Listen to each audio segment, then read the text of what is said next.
بسم الله الرحمن الرحیم نحمده ونصلي علی رسول الکریم. زما عزتمندو الله جل شانو زمون او تاسو تمام دنیا د انسانانو او د پیریانو د دنیا او د آخرت پوره کامیابی الله جل شانو په خپل پوره دین کې خود الله او پوره دین به زمون او تاسو په ژوند کې راځي د نبی علیه الصلاۃ والسلام په مبارک مهنت سره او د ختم نبوت په برکت سره د مبارک مهنت زما او تاسو ټول مسلمانانو ذمہواری ده چې دا کلمه لا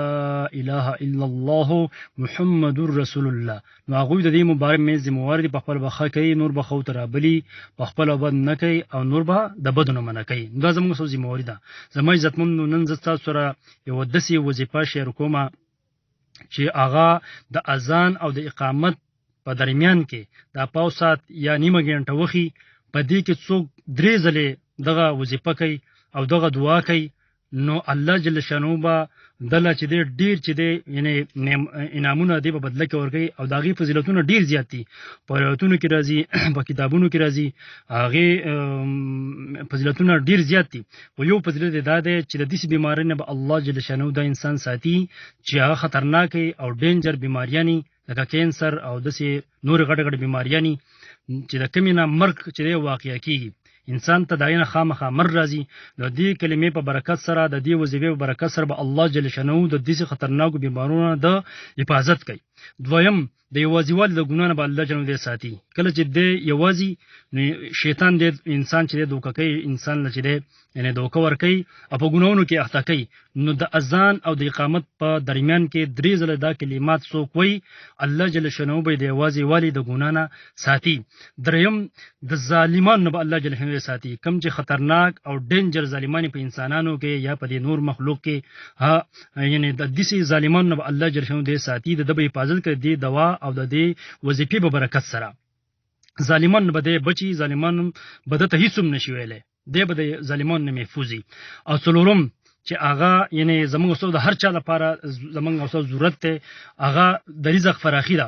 وې د دې زینب ول الله جل شانو رزق ورکي چې د په وهم او ګمان کې بند راځي، دی پسې الله جل شانو ستړی کوي نه، الله جل شانو ول دې زینا رزق ورکي د په وهم او ګمان کې بند راځي. زما عزتمندو چې دا وظیفه موږ ته په خپل عزت کو عمل پوغو او نور ته د الله د رضا لپاره د سلو کوشش ورکو. هر یعنی چې زمونږ تاسو نه چې خلکو ته نه پوه چې پیدا ورسي د دې لپاره الله موږ څه پیدا کړو. نو زما عزتمندو هغه وظیفه ز تاسو ته وایم ډیره اسانه وظیفه ده. زه تاسو ته وایم تاسو عزت کوي، په خپل په عمل شروع کوي او نور ته د رسولو کوشش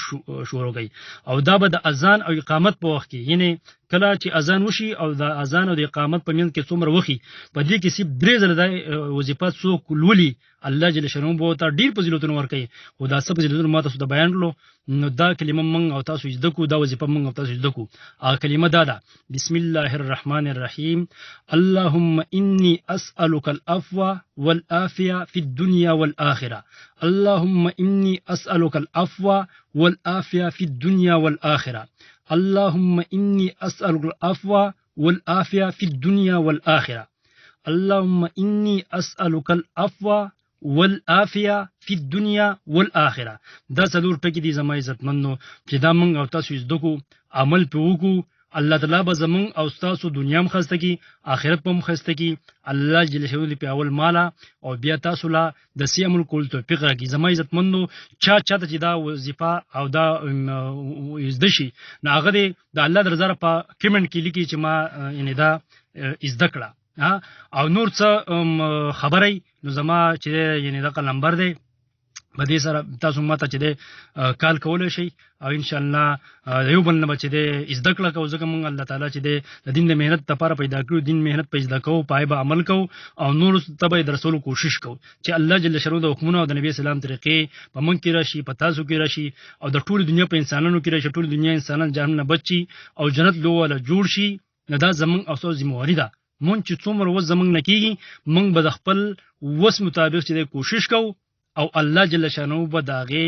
مونږ ټول په دنیا کې هم بدل راکړي او په آخرت کې هم بدل راکړي. مونږ چې هر نیک کار کوو زمونږ مقصود د دین د الله رضا چې په دې زمانه الله راضي شي ها که موږ مونږ کوو که موږ ذکر کوو تلاوت کوو هغه که موږ د مسلمان سره ښه سلوک کوو که هغه موږ د مور پلار سره ښه سلوک کوو د ګاونډیانو سره ښه سلوک کوو او دغه شانتې د خپلوانو سره ښه سلوک کوو د الله د رضا لپاره به کوو چې په دې زمانه الله راضي شي نو زموږ مقصود به دغه چې الله زموږ نه راضي شي په دنیا کې زموږ نه راضي شي او په آخرت کې موږ او تاسو نه راضي شي نو زموږ دنیا او آخرت دواړو کې په موږ او تاسو چین سکون راحت میلاو شي الله دې ما او تاسو له سیمون کول توفیق راکړي آمین